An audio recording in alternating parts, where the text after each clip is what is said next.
नमस्कार, मैं रचना Sharma चढ़दीगला dam TV देख रहे हैं सभी दर्शकों का स्वागत करती हूं। आप देख रहे हैं टॉप 10 न्यूज।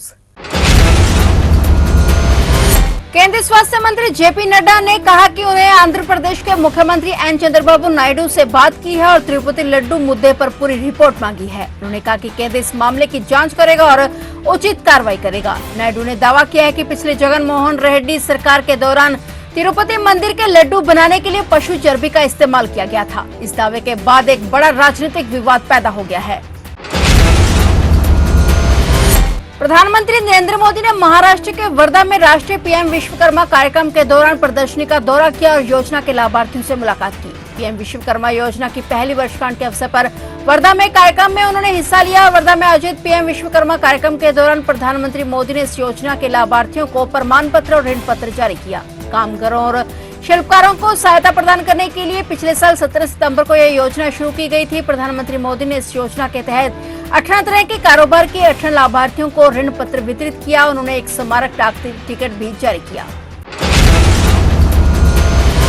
पंजाब सरकार के परिवहन विभाग ने बड़ी कार्रवाई करते हुए करीब 600 बसों के परमिट रद्द कर दिए हैं। ये परमिट अवैध तरीके से जारी किए गए थे। सरकार ने जिन बसों के परमिट रद्द किए हैं उनमें 30% बसें बादल परिवार की हैं। ये परमिट अवैध तरीके से जारी किए गए थे। मंत्री लालजीत सिंह भुल्लर ने कहा कि यह पूरा खेल 2007 से 2017 तक अकाली दल सरकार और फिर कांग्रेस सरकार के दौरान खेला गया। इन परमिटों का कोई सिर पैर नहीं था। इसमें कोई बड़ी ट्रांसपोर्ट कंपनियां शामिल थी जिन्हें परमिट जारी किए गए थे। उन्होंने कुछ ट्रांसपोर्ट कंपनियों के नाम भी बताए जिनमें बादल परिवार की स्वामित्व वाली कंपनी के करीब 30% परमिट रद्द कर दिए गए, वो अवैध थे। और परिवहन मंत्री ने यह भी कहा कि पूरी जांच के बाद ही सरकार ने यह कार्रवाई की है।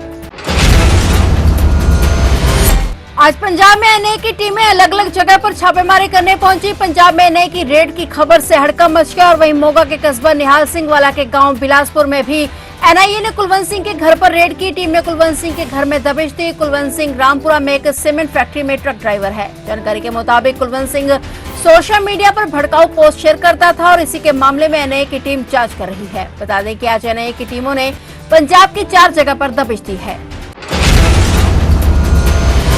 सीएम पद से इस्तीफा देने के बाद अब अरविंद केजरीवाल ने हरियाणा में चुनाव प्रचार की कमान संभाली है। केजरीवाल ने आज से हरियाणा चुनाव के लिए अपना ताल ठोकते हुए पार्टी के चुनाव प्रचार के लिए शंखनाद कर दिया है। इसी के चलते आज अरविंद केजरीवाल यमुनानगर के जगाधरी पहुंचे जहां उन्होंने एक रोड शो किया। इस दौरान अरविंद केजरीवाल ने जगाधरी से पार्टी प्रत्याशी आदर्श पाल के लिए प्रचार करते हुए बड़ा रोड शो निकाला। केजरीवाल का रोड शो जगाधरी के झंडा चौक से शुरू होकर इंदिरा कॉलोनी तक पहुंचा। आम आदमी पार्टी ने केंद्र सरकार से दिल्ली के पूर्व मुख्यमंत्री अरविंद केजरीवाल के लिए सरकारी आवास की मांग की है। आप नेता राघव चड्ढा ने चुनाव आयोग के नियम का हवाला देते हुए केजरीवाल के लिए आवास मांगा है। उन्होंने कहा कि बिना देरी किए राष्ट्रीय पार्टी के राष्ट्रीय संयोजक अरविंद केजरीवाल को सरकारी आवास देना चाहिए। चड्ढा ने कहा कि चुनाव आयोग के नियमों के तहत किसी भी राष्ट्रीय पार्टी को 2 साधन दिए जाते हैं और जिसमें पहले नंबर पर राष्ट्रीय कार्यालय है और इसके अलावा राष्ट्रीय स्तर की पार्टी के राष्ट्रीय संयोजक को सरकारी आवास भी दिया जाता है। इसलिए हम केंद्र सरकार से मांग करते हैं कि राष्ट्रीय संयोजक अरविंद केजरीवाल को सरकारी आवास मिले। आज सरकारी तेल कंपनियों द्वारा जारी किए गए नए रेट्स के मुताबिक चुनावी राज्य हरियाणा में तेल के दाम में कमी आई है, जबकि अन्य कई राज्यों में दामों में वृद्धि हुई है। यह स्थिति उपभोक्ताओं के लिए चिंता का विषय बन गई है, खासकर जब कच्चे तेल की कीमतों में गिरावट की उम्मीदें थी। हरियाणा के गुरुग्राम में पेट्रोल की कीमत 25 पैसे घटकर 94 रुपए 25 पैसे प्रति लीटर हो गई है और इसके साथ ही डीजल की कीमत भी 25 पैसे कम होकर 87 रुपए 80 पैसे प्रति लीटर हो गई है। यह गिरावट चुनावी माहौल को देखते हुए महत्वपूर्ण मानी जा रही है। चुनावी राज्यों में दामों में गिरावट और अन्य जगह पर बढ़ोतरी ये संकेत मिलता है कि राजनीतिक कारणों से कीमतों में अस्थिरता हो सकती है। प्रधानमंत्री नरेंद्र मोदी कल 21 से 23 सितंबर तक अमेरिका की यात्रा पर रहेंगे। पीएम मोदी अमेरिका में बड़ी संख्या में भारतीय प्रवासियों से बातचीत करेंगे। इस दौरान कई व्यापारिक और उद्योग जगत के नेताओं से भी मुलाकात होगी। प्रधानमंत्री का पहला पड़ाव डेलावेयर में विल्मिंगटन होगा जो राष्ट्रपति बाइडेन का गृहनगर है। यहीं पर 6वां क्वाड शिखर सम्मेलन भी आयोजित किया जाएगा। विल्मिंगटन से प्रधानमंत्री संयुक्त राष्ट्र में सम्मेलन में भाग लेने के लिए न्यूयॉर्क जाएंगे। यहाँ वे समिट ऑफ द फ्यूचर को संबोधित करेंगे।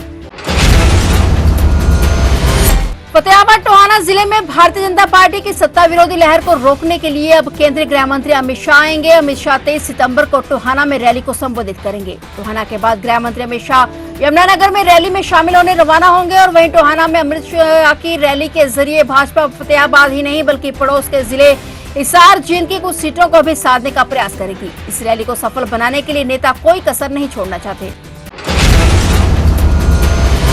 हरियाणा विधानसभा चुनाव के बीच आज अचानक सुबह राहुल गांधी करनाल पहुंच गए। यहां उन्होंने एक युवक के परिवार से मुलाकात की जिससे वह अपने अमेरिका दौरे के दौरान मिले थे। इतना ही नहीं, राहुल ने युवक के घर पहुंचकर उसे अमेरिका में वीडियो कॉल कर सबूत भी दिया। बता दें कि राहुल गांधी करनाल जिले के घोगड़ीपुर गांव में सुबह करीब 5:30 बजे अचानक पहुंचे थे और वह इतनी सुबह अचानक पहुंचे कि सभी दंग रह गए। फिलहाल टॉप 10 न्यूज में इतना ही और नए समाचारों के साथ फिर से हाजिर होंगे। तब तक के लिए देखते रहिए चढ़ती कला टाइम टीवी।